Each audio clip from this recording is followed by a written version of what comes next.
you know, it was one of these things that, you know, it was not like from one day to another. We were kind of warned about it months prior to when it happened, but I think, you know, super majority of people really didn't believe that that's going to happen. You know, like, I mean, imagining that, you know, you sit here and you see planes, you know, dropping bombs here and there. I mean, and everything is trembling, and, you know, the windows are breaking and everybody's screaming, and the whole city, I mean, the whole country was basically bombed. But it was, you know, it was one of these things where, you know, you just don't know. And I think that feeling of insecurity, you know, the feeling of helplessness, just it's terrible, because, you know, we as human beings, we like to have a control of, you know, environment, of where we live, what we're gonna do, you know, of our experiences, and this was completely taken away from us, and there was this higher power from above that could do anything, you know, to anybody.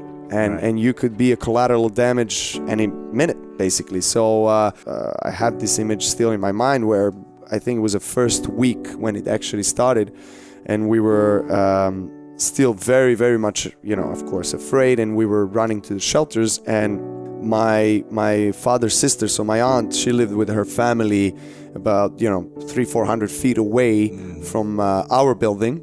So we lived in one building, she lived in another building, and her building had underground, you know, shelters, and our didn't.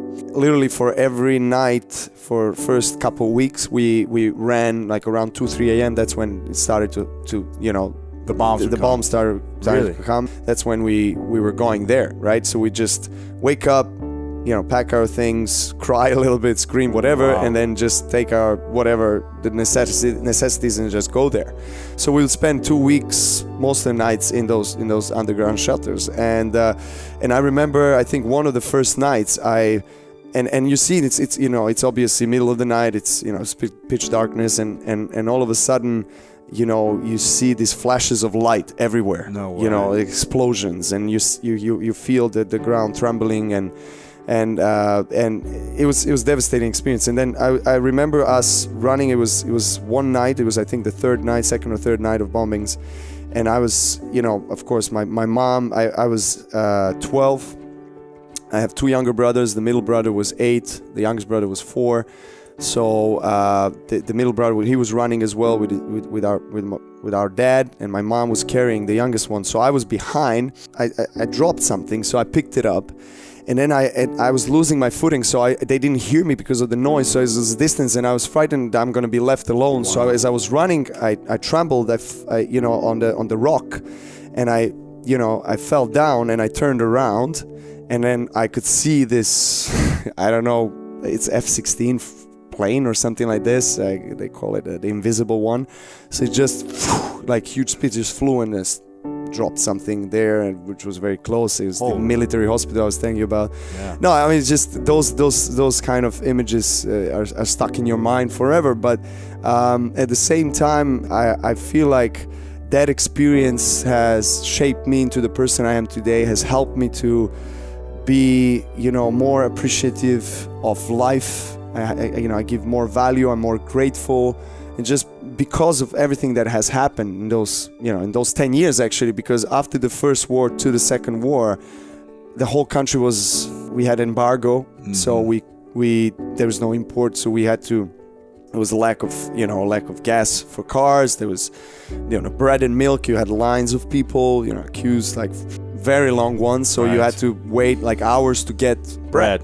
And all these different things that have happened, you know, made me and my family and all the people of Serbia more resilient, you know, and just tougher, you know, for whatever challenges that we face in life, for whatever adversity is out there. And I think that, you know, some people maybe stayed stuck in that emotion of maybe hatred and just revenge type of feeling. I am not, and I don't believe that's the right thing to do, because then you feel like you're a prisoner of your own emotions in your life, because you can't blame anyone. You know, you can't blame people of any country for what has happened, because it's not their fault. You know, it's in the end of the day, why, you know, if you carry this for all your life, I mean, does it really make any change for you? Is going to enrich your life? I mean, it's not. So you might as well let it go and learn how to. You cannot ask people to forget, and that's one thing that I realized, because, I mean, I was fortunate not to lose anyone that is close to me. That's good. You know, my family, my brothers, everyone is good, is healthy. Also, you know, the cousins and so forth, everybody's okay. But, you know, I know people that lost their parents, they lost, you know, somebody very close. And you know, they lost homes, they lost lives, and they had to start over, you know, from scratch. You know, there's, I think, almost 500,000 refugees and even more. I mean, God knows how many people died. And you still see the traces of that. Really? You still see buildings that are, you know, ruins and since 99. But, you know, it's hard to ask people, hey, just forget about it. You cannot forget about it. You cannot. You know, it just stays with you. It stays with you. And I like to look back to it as much as it hurts me.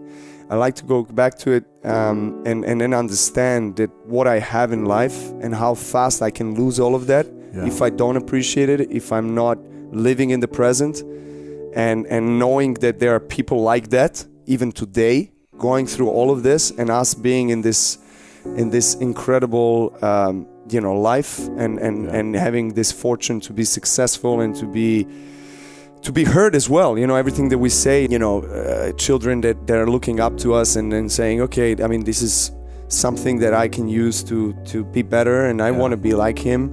So I think having this in my subconscious, you know, all these experiences in the past, and never forgetting about that, keeps me grounded, keeps me aware that everything I say is heard, you know, in these places that really need your advice, that need your help, that need your light.